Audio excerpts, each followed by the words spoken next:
Alright, hey guys, it's been a while since I've done a review, and I kind of got out of airsofting, but now I'm back into it, and I should have some very cool guns to review in the future, so make sure you check out our channel, because I'm going to be buying some cool guns.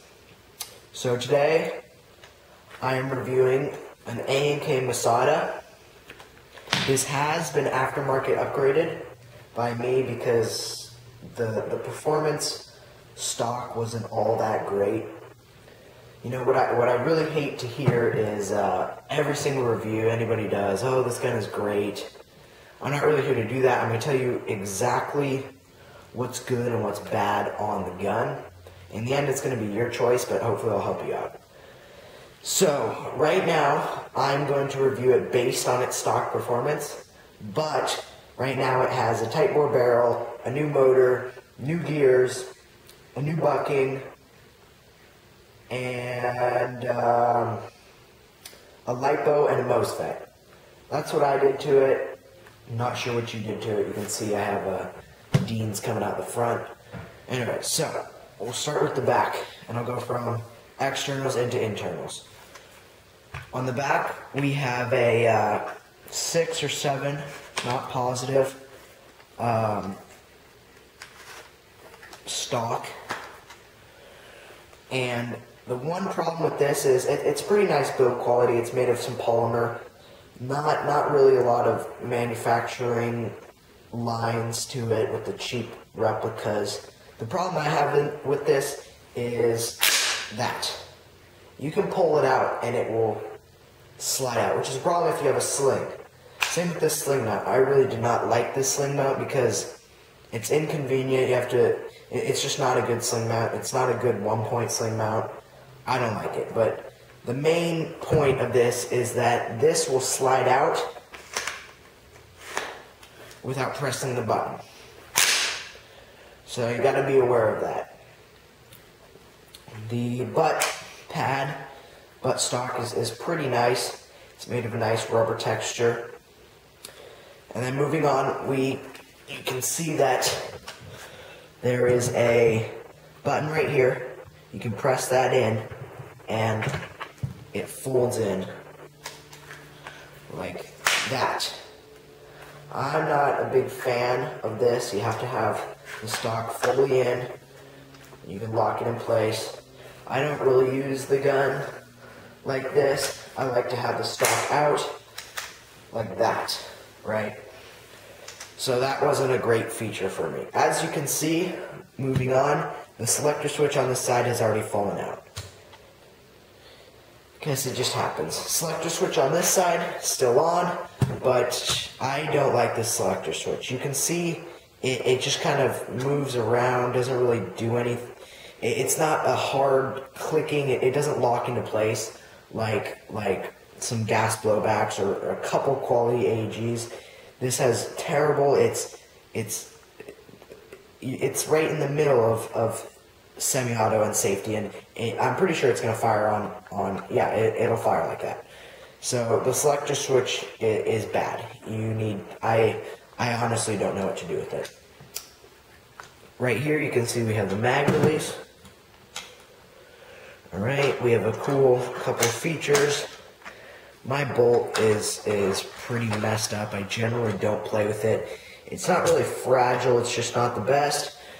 To release this, you pull that down, you push it forward.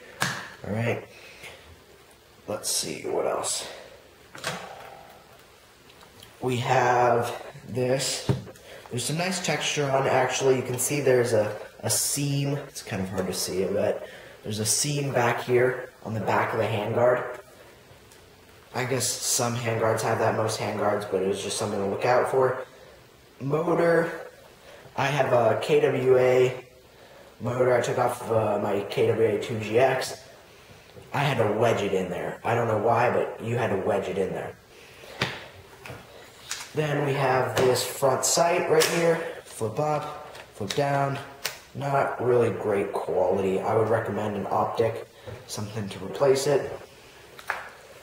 Oh, and would you look at that, we have this lovely marking Made in China.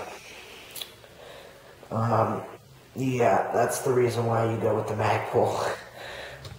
And I don't know what to say on that one. And we have, it looks like a serial number, some kind of number up here. Not quite sure about that.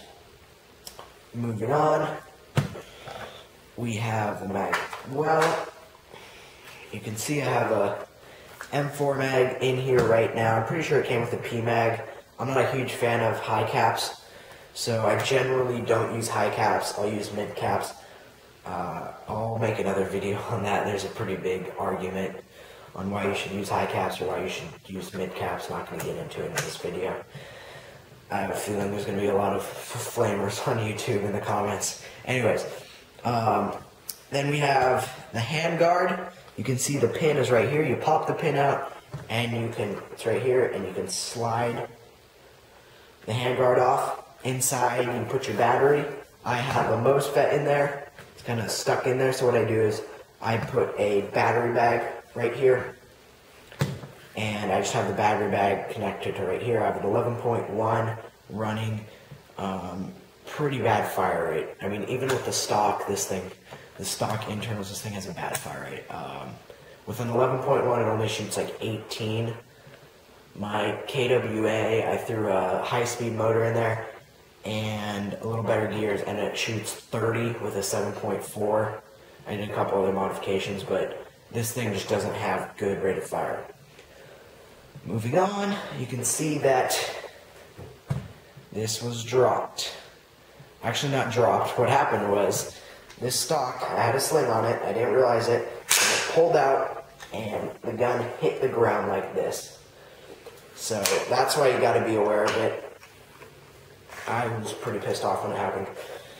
Anyways, then it looks like we have, if I'm not mistaken, some kind of gas block or something that's plastic. It's cheap.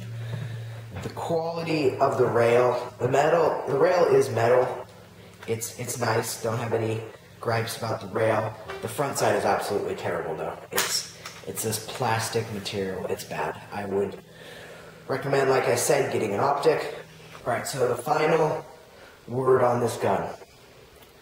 Externals, decent for the price. Internals, not the best. Considering it is an ACM company, I guess you could kind of excuse that, but not really. You gotta kind of look at the level of play. If you're a beginner and you want a Masada, I say go for it. You're not really gonna need super high performance. You're just getting into the sport. You want a gun, a cool gun, go ahead, buy this gun. That's fine. I don't think it's gonna fail on you unless you drop it. I think it's gonna be fine. It's just not gonna provide the best performance. Intermediate. Maybe buy it and throw in a few upgrades. Put a Type 4 barrel in there and a new buckling, and maybe another motor. The motor that comes with it is just absolutely terrible. And a spring. Just maybe find some used parts or something. Just get it kind of going with the upgrades, and you should be fine. But if you're an advanced player, I would not recommend it. I don't have a Magpul PTS Masada, so I wouldn't really know how great the quality on it is, but for an advanced player, I do not recommend this gun unless you plan to overhaul it. But if you have the money to overhaul it, you probably want to go with externals, and I would say buy the Masada if you have the money, the Magpul PTS Masada.